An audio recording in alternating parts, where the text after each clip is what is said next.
Hi, welcome back to Dawn Digs In. Today I'm going to talk about 10 habits that I think can really help you on your journey to lose weight and just live a happier and healthier life. We are what we repeatedly do. If we want to reach new goals, we need to make new habits. And making new habits is really hard. Sometimes it's hard just to recognize the old habits that we need to break to bring in the new habits. Your habits will create your life. And creating new habits is not going to be easy. You will either create new habits or you will quit. Those are your options. Both are hard. Pick your hard. You want to make some changes? Here's 10 habits that I think that you can make changes with almost immediately. Number 1 is do it first. Set out your workout clothes the night before. If you are going to meal prep, have everything ready the night before so that when you get up, you are ready to meal prep.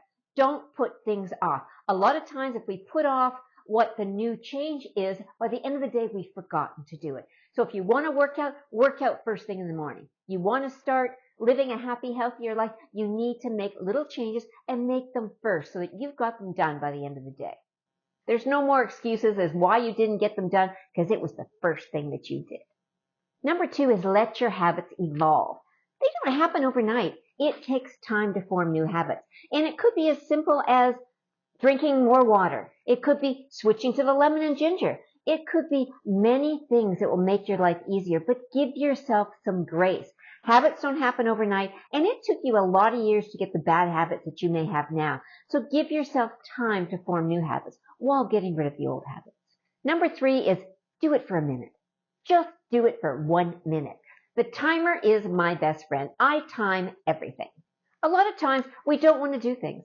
And it could be an exercise. It could be going out and going walking. It could be getting on the floor and doing a plank. It could be doing some sit-ups. It could be doing your legs against the wall meditation. Do 1 minute. Just get yourself started and you will find that you will do much more than 1 minute.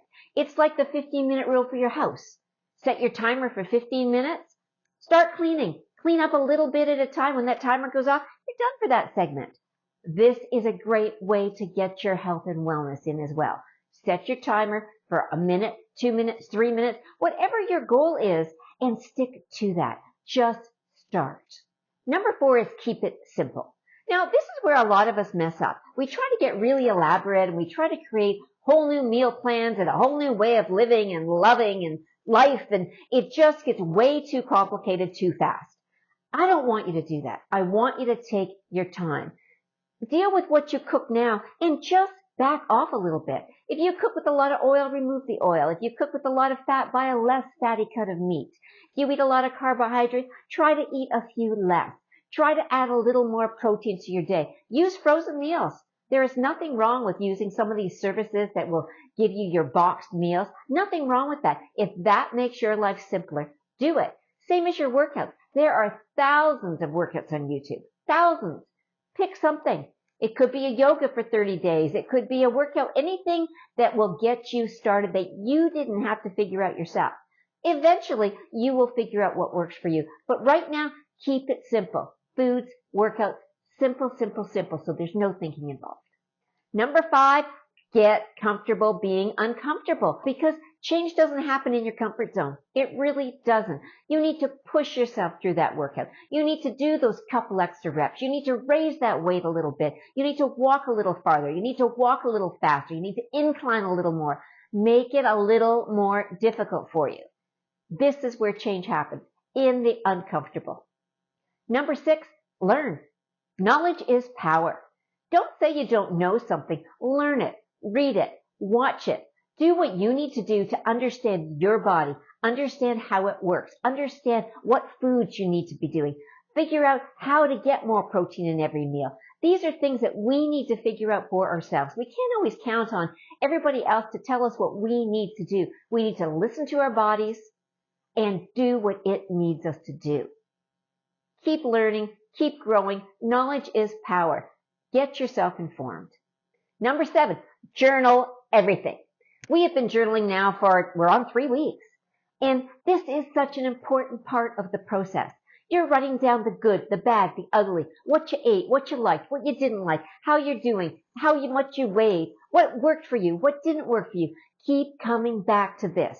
This is the most important piece of this whole journey is writing it down. You need to be accountable. What are you eating? What's going on? If you're gaining weight, something is going in. There's a reason. This is where it lies. It lies in this journal. If you are keeping it really simple and writing everything down, this will be your life changer. Number 8, what's your why? Don't ever forget what your why is. It should be at the top of your journal page. What is my why? Everybody has a why. We don't do anything without a reason. If you don't have a reason, then I don't know why you're doing this.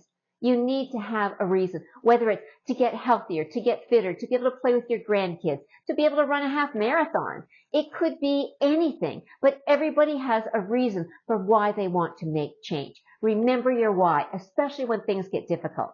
If you are having a rough day, remember your why. Remember your mantras. I can do hard things. This is why I'm doing this. Keep that always in the back of your mind. Don't ever forget what your why is. Reflect is number 9. Reflect on where you've come from and where you've been. The journal, right? Your journal is the be-all, end-all. It's got everything in here. What you did, what works, what doesn't work. Reflect. Go back through this.